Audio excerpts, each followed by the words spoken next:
Welcome to the Code with Jason Meetup. Today we have a guest with us, Irina Nazarova, CEO of Evil Martians and speaker at Sin City Ruby 2024. Irina, welcome to the Code with Jason Meetup. Thank you so much for having me, Jason. Thank you. Thanks for being here.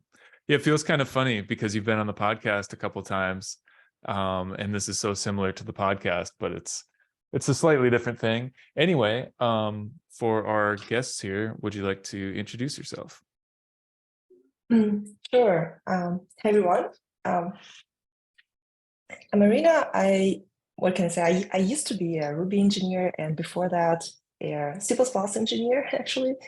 And then I sort of quit my software development career, moved to finance, to JP Morgan Investment Bank as a researcher. But then I quit that and started a couple of startups, and then actually used Ruby on Rails for one of them. And then I joined Evil Martians back in 2000. Both startups failed. Back in 2017, I joined Evil Martians. And I became the CEO 2.5 years ago. The company is 16 years old, and we do consulting. So we help startups build products, build, design, all of that. And we're doing a lot of open source, and we write technical blog. So this is big part of what we do, like the open source and the blog. And we also we focus on developer tools. So the clients are also developer tools clients. And we also build and commercialize open source based products, let's say. So we take open source project and turn it into a product, a business. Okay. I was actually less familiar with that part of it, or maybe not familiar at all. Because I'm familiar, of course, with tools like TestProf, which I've used myself. But you also have projects where it's an open source project and a paid product also? Yeah. So the one that is kind of more sort of far along is image proxy. So image proxies are an open source image optimization tool. It's a very simple Go server that you run on your infrastructure, and it's you sort of run it once and forget about it. It's like so easy, so simple, and then it optimizes all the assets. So if the customer is requesting an image, you want to serve them the optimized version of the image that is optimized for the device. If it's an iPhone, it should be smaller, but also if it's an iPhone, it can be one of the formats that iPhone supports versus some of the other phones, right? Like Apple devices support nice formats and stuff. So all of that, and image proxy is prepared. So you sort of serve a URL. You can sort of replace the URL of the image with URL of image proxy plus the params that encode the sort of URL of the image and the quality you want to get, the size you want to get, and stuff like that. And image proxy is preparing that, and then you store this optimized versions in cache. And this is much cheaper and much better than storing, the different variants of the images in storage. And how did you guys come up with this idea? That was something we did for eBay. So okay. we did it. Yeah, so we were doing a project for eBay, and we had to essentially have like a huge amount of user generated images, because we were working with eBay's images, let's say, and it's I don't know, billions of images. It's a huge amount, and you want to optimize them, but you also want to protect against some kind of image bombs, if you know about this. It's when a user can upload something. Yeah, it's like so a user can upload a file so if you have user-generated content, right, the users can upload files. They can upload a file that looks like an image, so it will have, it will look like a JPEG file. But somewhere in, I don't exactly know how it works, but somewhere in Meta or something like that, it has this kind of set of parameters that makes that once your kind of processor starts kind of handling this image, it turns out that this image has like infinite size. Yeah, like it may like enormous size, let's say enormous size. So it's not actually an enormous file, it's a small file, but it looks like the resolution is enormous or something. So doing even like the simplest operation with this file will sort of bring down your server. Oh, yeah. wow. And yeah, there's a question in the chat, right? Oh yeah, Ryan just said that he has some questions. Yeah, go ahead, Ryan. Thanks. So we're doing something similar to this using AWS Lambda, but I've run into a couple things that it seems like you guys may have figured out. One is from an SEO perspective, right? You want the name of the file in the URL, right? And a lot of these, at least a lot of the tutorials and things that I follow don't follow that. It looks like you're injecting the original name into the file. Does this long sort of parameterized URL have any effect on SEO that you're aware of? That's one question. That's a super good question. I don't have answer for that. Okay, that's fine. And then the other one is, how do you see this fitting in with the new way that Rails is doing the image lazy loading? Because we built this whole thing that, you know, does exactly what you say, and it seems like the new Rails 7 way of, I may even be Rails 6. I'm a little bit behind on my my upgrades, but the newer way lazy loads all the images and caches them, so it almost does the same thing out of the box. What's the differences? Do you know? Yeah, the difference is mostly in performance. So I think something we are like looking to do is to integrate image proxy fully into Rails. Okay. It doesn't work at this point. It doesn't work like a sort of in a plugin mode. But essentially, what we are looking for. So why image proxy is gonna make sense? Yeah, it's because making those image optimizations on the fly, like this is something where we are optimizing. This is something where so some of it, most of it is Go, is kind of written in Go and sort of consumes memory in a super efficient way. Some of it is actually written in Rust, some part. So it's more about the speed of the process versus the actual thing. That makes sense. Yeah, so it's more about performance and resource usage. And I think, by the way, so if you think about it, many of our, like any cable is doing something similar, right? We have Rails. There's already an action cable for dealing with WebSockets and real-time updates and stuff.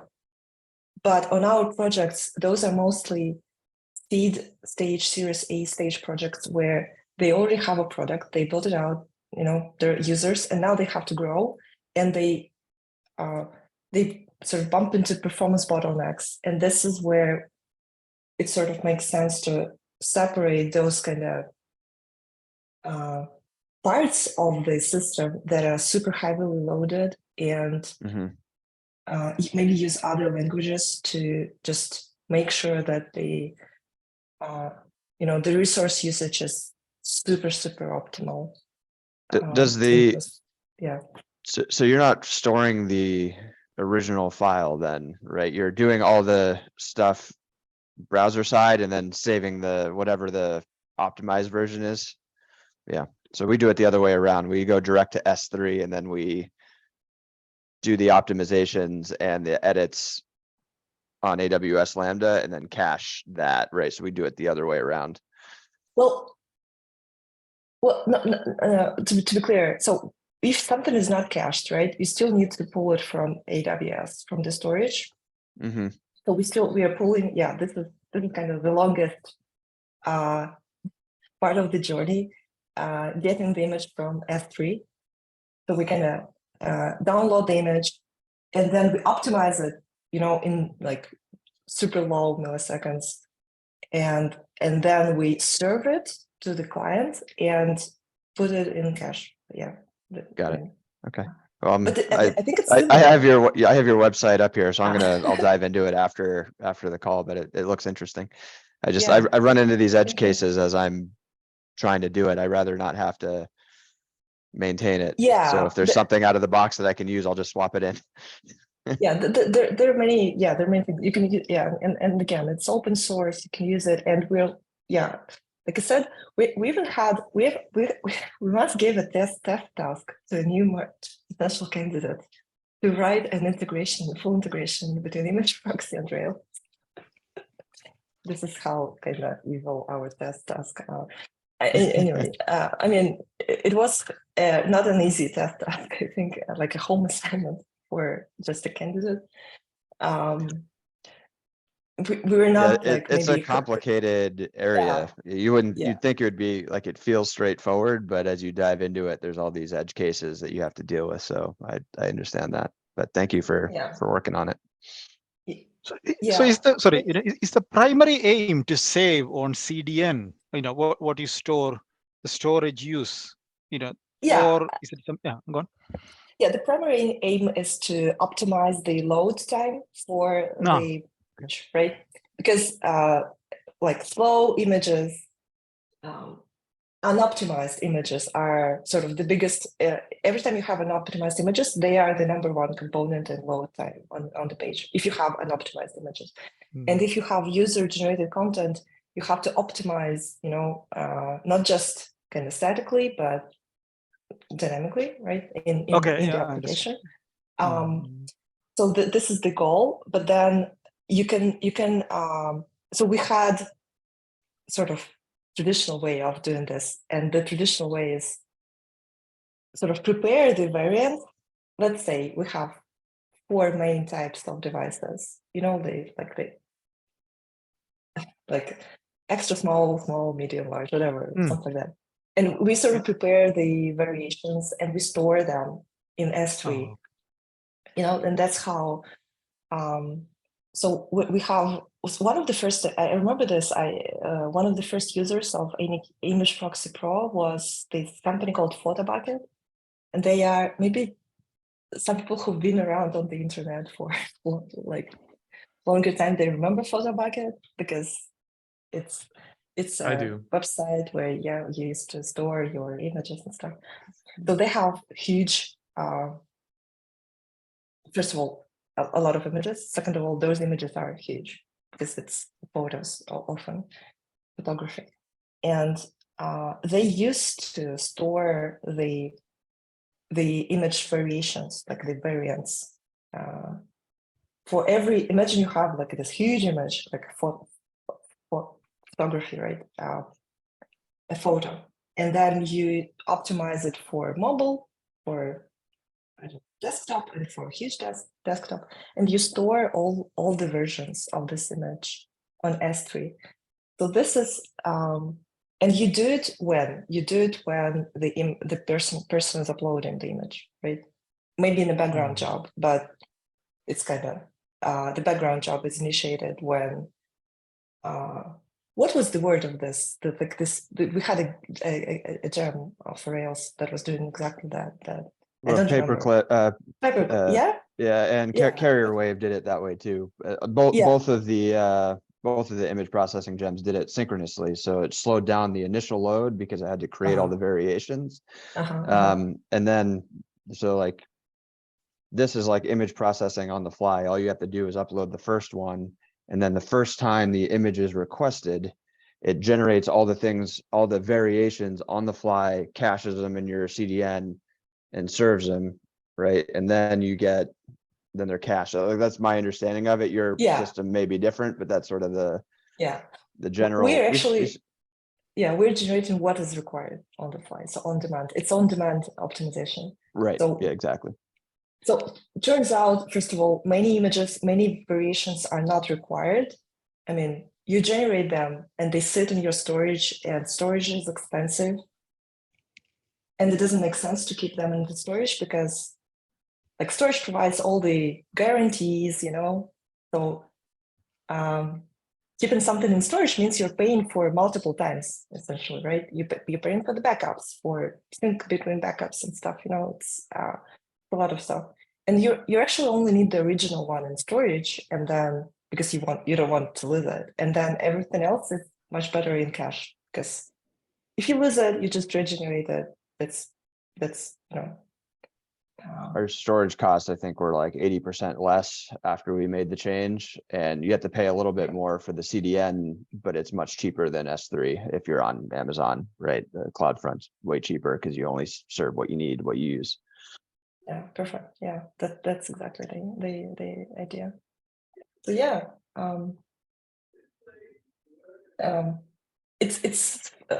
so I'm still hoping we're gonna do this full integration.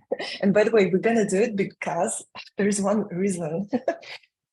So Vladimir Dementiev he's like wrote a book about Rails, and he's mentioning that we have this integration. So this integration is mentioned on the book, and it's not yet like. That's a good forcing function. It has to be done somehow. So if nothing, Vladimir is gonna do it himself, like before the book comes out. So is this a hosted solution that you guys provide? Is that what you charge for? No, we actually charge for the Pro version for the sort of extended sort of smart features, like Sidekick. Okay. Yeah. All right. So how would we install this? Is this just like whatever infrastructure we want? Like what's the underlying requirement? Yeah, like it's best if you can, if you use Docker containers, maybe not necessarily Kubernetes, but anything that can deploy a container. Okay. But for so it's just kind of on like a pool from Docker Hub and stuff like that. But I remember we also prepared some kind of special binaries and stuff, but that's mostly for the paid kind of pro users. We actually prepared a special binary for ARM processor. Yeah. The Graviton or something. Yeah. Have you ever explored doing it in like a serverless type of environment, or like a AWS Lambda where it just spins up the Go? Because I mean, now you're really only paying for what you use. That's so interesting. Yeah. Like, I think it's funny. Last week we had a conversation about something like that, but for any cable, and because the client was running everything on Google Cloud Run, and Google Cloud Run, I didn't actually have much experience with that before, but it almost looks like Lambdas. So they run, what's the word? Ephemeral. I'm more on the AWS side, so I don't know. Yeah, but so it's like Lambdas. Those instances that you run on Cloud Run, they are not real. I mean, they are. So Ryan, you're looking for something to. Yeah. Ryan, you're looking for something to run on Lambda, right? I'm.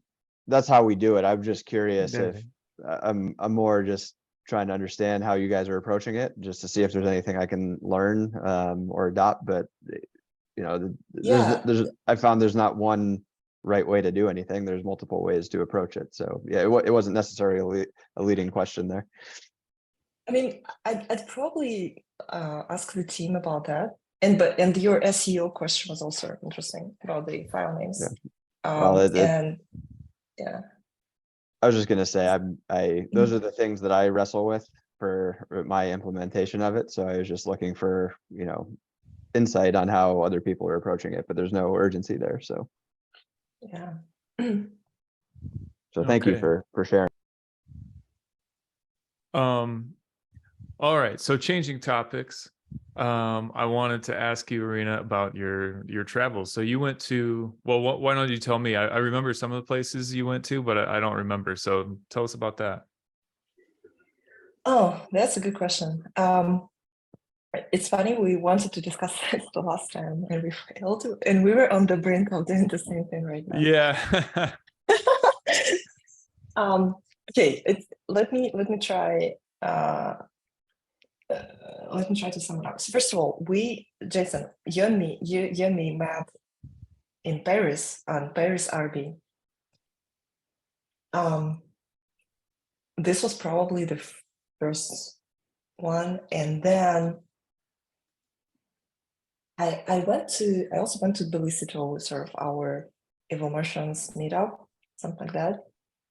And then it was RailsConf in Atlanta. And then, after that, I went to San Francisco. I actually attended several events there. They were okay. One was funny. It was Stripe sessions, and nobody wanted to, like, I don't know how to say it. Like, nobody was interested in the talks, I think, at this. Okay.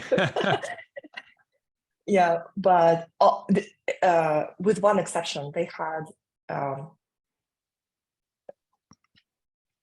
this kind of guy from OpenAI.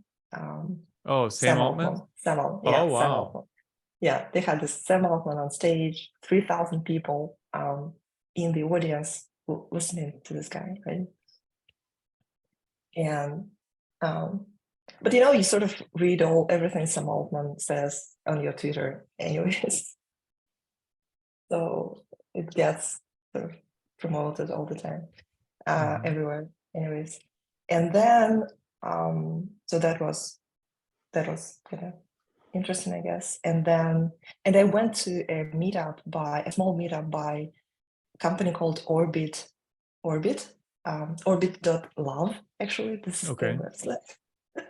And I didn't know about them, but I met some of them at someone from the team at RailsConf. And they sort of invited me to the meetup because they organized a meetup in San Francisco, sort of the week I was there.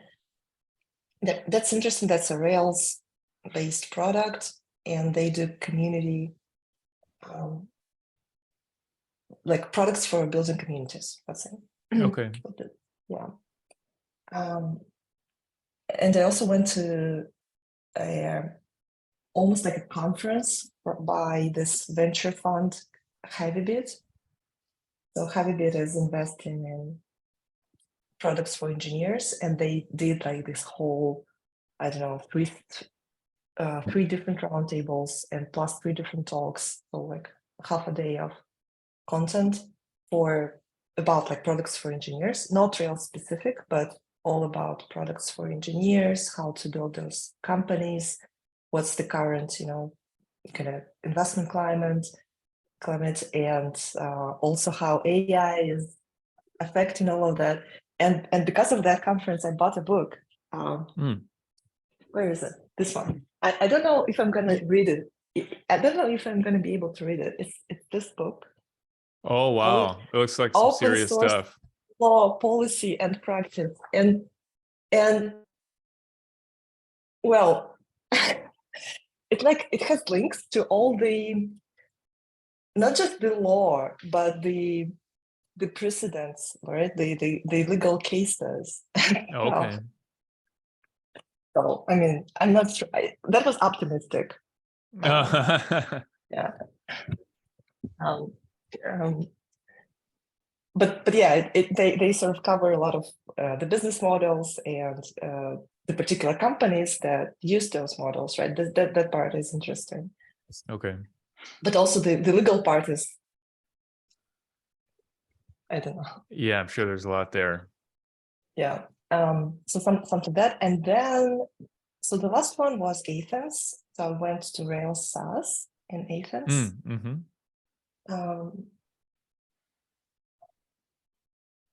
And that was the first sort of Ruby conference that I spoke at. So yeah, that was super nice.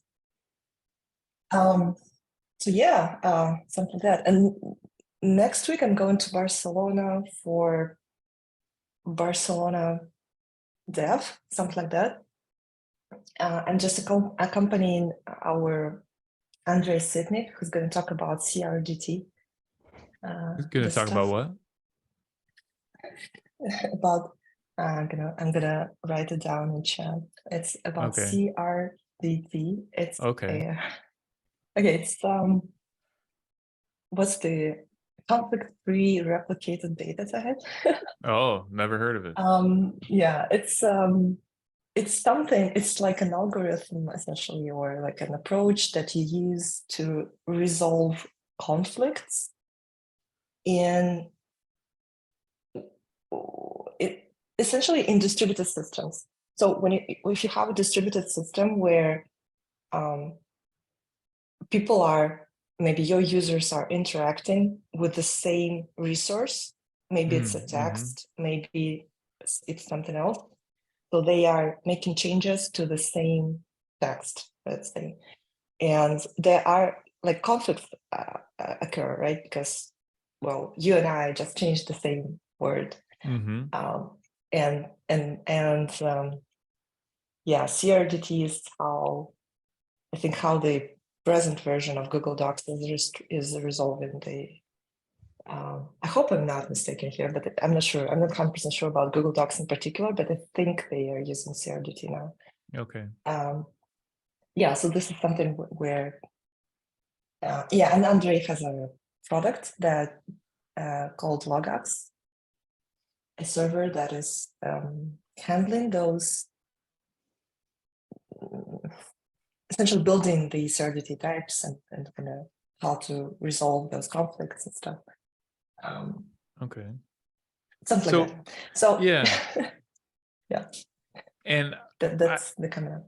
If you mentioned it, I missed it. You also went to the country of Georgia for an event there, right? Yeah. At the beginning, I don't even remember if it was before Paris or after Paris. That's the problem. yeah. You traveled a lot during that period. Yeah. And so I imagine that, like, so you're doing this travel at least somewhat as part of your job as CEO of Evil Martians. And is part of that like meeting people and getting new clients and stuff like that? Is that part of the motivation for these trips? Well, the trip to San Francisco is definitely with this in mind. Everything else, I think not. Yeah, so in Georgia, in the country of Georgia, it was mostly to meet the team, like our team, some people from our team there, and also it was more of an HR event, I think. So we're gonna have a meetup in Belgrade in Serbia soon. Also, again with the same idea in mind, and then maybe we're gonna have. Okay, the next one is planned in Lisbon here in Portugal. Although, like, I wouldn't say that there's so many that I'm aware, that I know of many Ruby engineers in Portugal. There are some, but I'm not sure if that many. But just because we are here, we do it where the team is, available. So Evil Martians that we're gonna spread. We have like team in Japan, team in Portugal, smaller team in the States, and everyone else is just wherever they want to be, and like Georgia, Serbia, other places. Okay, got it. And how many Martians are there in Portugal? It's 15, 16, something like that. Oh, wow. Yeah. Okay. Yeah. And when they bring their families, it's a crowd of people. I bet. Yeah. We had sort of party on the beach, and people had their families with them. I was just amazed by the number of people we have in Portugal. Yeah, wow. So out of all the places you visited in this last however many months, did you have any favorite spots, any places that you'd want to go back to? Good question. I actually only visit, like, the only Atlanta was the place that I sort of haven't been to before. I like Athens, for example. I think Athens is a pretty cool place. I don't know. They have nice coffee places, nice bars and stuff. Like, I don't know. That's what. And definitely the Parthenon and the parks around. Oh yeah, they're all nice. Yeah. But okay, if I'm being honest, like this time, surprisingly, San Francisco was, for some reason, it was great. It was great. Yeah, I love San Francisco. Well, probably when you already come with certain expectations in terms of what happens on Market Street or what happens around Tenderloin. So, and I lived, so the second part of the trip, I lived in this kind of place called Inner Sunset. It was super close to the Golden Gate Park and much quieter than I don't know, than that part of the city where people are. I don't know. It's such a weird contrast when there was this thing. I attended a meetup, an AI meetup in. I don't even know how. It's like in the center, let's say. It's not a business. It's not the financial whatever district. It's like right next to it, but I don't know what the name is. So it's like to the right of Mission. Anyways, and it was in a beautiful building in a beautiful space, and you have this terrace, and the terrace is looking at the San Francisco skyline and with all the skyscrapers and I mean high rises and stuff, and it's beautiful. People are sort of stylish, and people are talking about AI, and you're almost blown away. And by the way, there was a woman talking about something so unrealistic. Like for me, she was talking about using like a 3D printer, but using stem cells in the 3D printer. Do you guys know? You remember what stem cells are, right? Those are the cells that sort of can turn into any other cell of your body or something like that. So I didn't even understand if it was real, or maybe the talk was just like a fantasy, a futurism, whatever, you know. So she was talking about like building an artistic form resembling a human limb, like a hand, and but with certain kind of artistic alterations. Let's say it's not just a hand; it has, I don't know, some kind of wings to it. I don't know, something. And I couldn't even understand if it's real or is it just a concept. So that you could sort of build this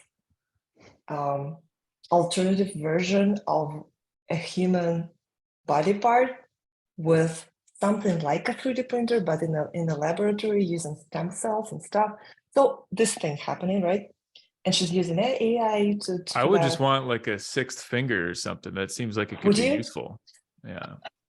And by the way, and that's what Midjourney is trying to hint us on, right? It's always kind of showing people with different varying numbers. Oh yeah, AI image generation is not good at hands yet. Yeah. Maybe they just believe that if you have many fingers, it's better.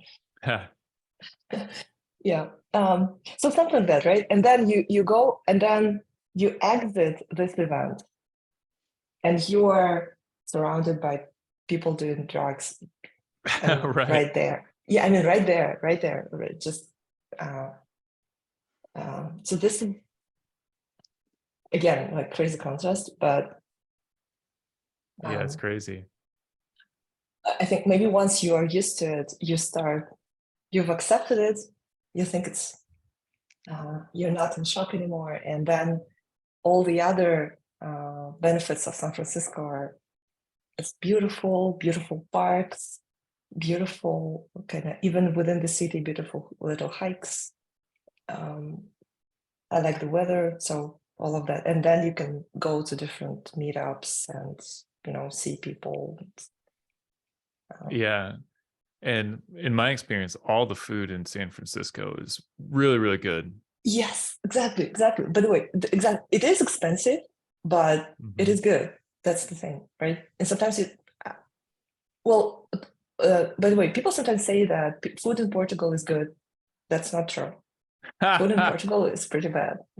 Interesting. Yeah, because if you compare it to San Francisco, it's just nowhere near. Well, you can, by the way, the raw ingredients are amazing. Like the raw fish, the raw like seafood, all types of kind of oysters and shells and stuff, and the fruits, the vegetables. So if you cook, you can cook super delicious food. But when you are out in like dining somewhere, even if it's a nice restaurant, mostly it's super bad. I don't know why. Oh, interesting. Yeah, I've heard the food in Portugal is really good, but apparently that's not true. At least definitely it's personal, right? Depends on what you want. But if you want something sort of fresh, I don't know. Yeah, that's interesting. Again, I heard that it's good, but I guess I'll be a little bit careful with my expectations. And then obviously Paris, everything's great there. Yeah, exactly. And it's not, it's true. Yeah, it's true. So compared to Paris, food in Lisbon is worse. Yeah. Well, compared to almost anywhere, I imagine the food is worse than Paris. Yeah, with Paris, my expectations were like pretty high. I couldn't help but having high expectations, but they were totally met. Like Paris was just as good as I expected, both the food and just like everything about Paris. Yeah, but I know a couple of places in Lisbon that are good. So when you visit, I'm taking you there, and then you'll think that the food is good, but it's. Okay, so probably time to start wrapping up pretty soon, but let's talk a little bit about Sin City Ruby. Not to put you on the spot, if you don't know yet, you don't have to say, obviously, but do you know what you're going to be speaking about at the conference? Not yet. So I'm actually thinking about a couple of things, and so that so it can be about this whole idea of commercializing open source. But I applied with this talk to Rails World, and I don't know yet if it's being accepted, like shortlisted. We'll see. So maybe they're depending on that, because this is something that I'm sort of actively involved with, kind of commercializing image proxy, any cable, and other things. So it could be about that, but could be about something else. Okay. Yeah. And speaking of travel and all that, I forget if I asked you this before. Have you been to Las Vegas before? No. Okay. No. Yeah, it's a crazy place. Have you guys been to Vegas before? Yeah. Yeah, you have, Martin? Yeah, not I me. think I've been twice again for conferences. So most of the time stuck in the one casino, stuck in the, the halls where the presentations are. And then you go out and it's just, well, what's the word? It's an interesting way that America is. We don't do that kind of shit. Yeah. Yeah. It's in a lot of ways, it's a very American place. Well, It Sanjit, reminds have me you of been to something. Las Vegas? No, not me. No. Yeah. Well, you're the Yeah. only one. All of us have been there. Oh wait, no, Irina hasn't been there yet. No, it's Yeah. yeah. What was the Yeah. name of the Rails book to be published? Oh yeah. Oh, and you were maybe going and getting it, Irina? Well, no, the book is not physically anywhere. Oh, I don't know if it was a near draft being copy sort or of- something. Yeah. Yeah, I mean, I got a draft copy, but the name is, I think I got it right. Layered design for Ruby on Rails applications. And it's gonna be, I think it's gonna be out in like the fall and ready for order, but you can actually pre-order it. This is the funny part. This is the funny wow. part of the kind of book publishing business. So you can pre-order it even though the book is not ready yet. Mhm. Yeah. Thank you. Thank you. Yeah, thanks. I mean, it's a cool book where if you I don't know if you watched any of Vladimir's talks, especially like he last talk at RailsConf. Like at least my impression is that pretty often when he's solving a problem, he's coming up with a super elegant solution. So, and sometimes he's doing this. He's saying like, this is the problem, right? And these are the all kind of ideas of how we want to solve it. And then he, like the last time he presented the solution that was similar to what maybe I would come up with, which sort of hits all the boxes, all the checkboxes, but it's not elegant at all. And it's sort of ugly at places. And then like he would come up with something so elegantly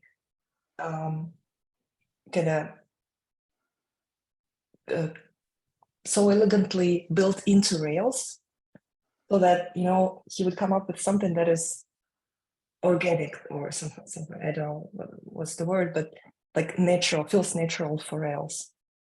And the Rails ethos, that sort of thing, Yeah, Rails ethos. Yeah, Rails ethos. And I'd love to be able to do this, right? And even like, so I think this book he's actually explaining something else. And he's explaining many things along the way, but for me, the main thing he's explaining is this: how to, and it's the goal, like how to build new abstractions that would be natural for Rails, like that would follow the Rails ethos or something.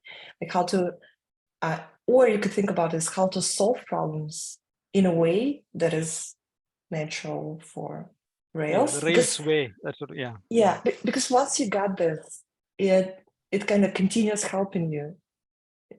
And if you have a sort of a little bit ugly solution, it continues hitting you on the back,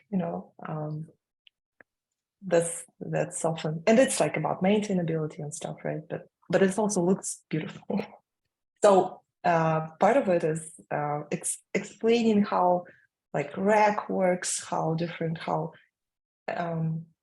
active model works versus active record, right? Like many of those parts that I don't know about you guys, I didn't know about them at all. That's the problem, because like a self-taught Rails engineer, Ruby engineer, you are, you're taking what you need for your task, right? You're not studying the whole framework in and out often. Yeah, well, I'll definitely be buying that one when it comes out. I'm curious to see what's in it.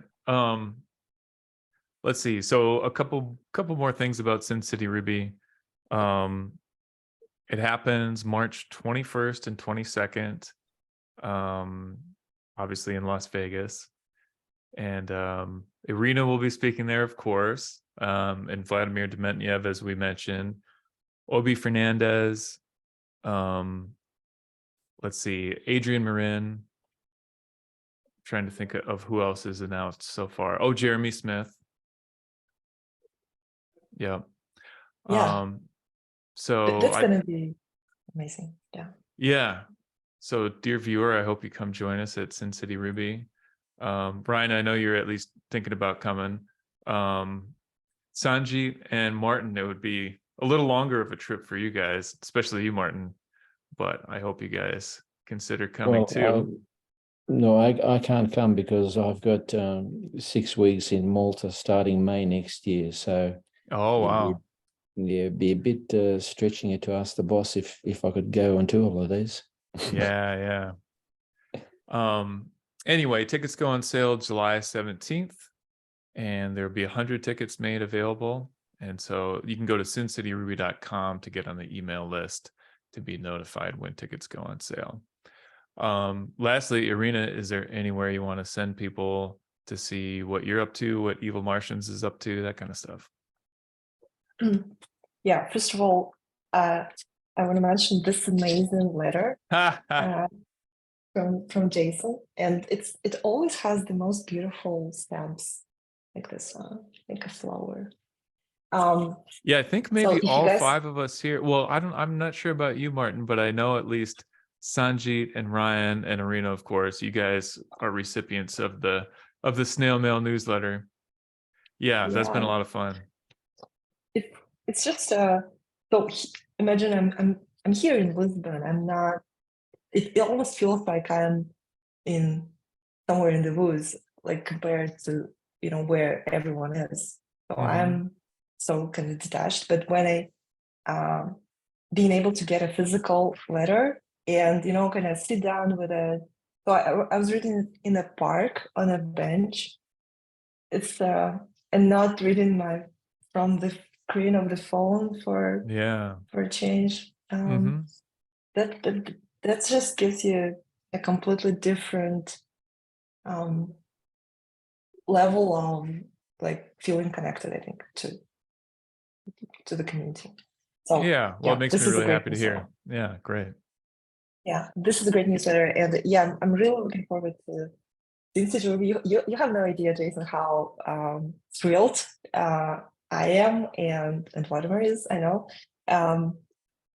It's almost like, I don't know, like winning a lottery or something, where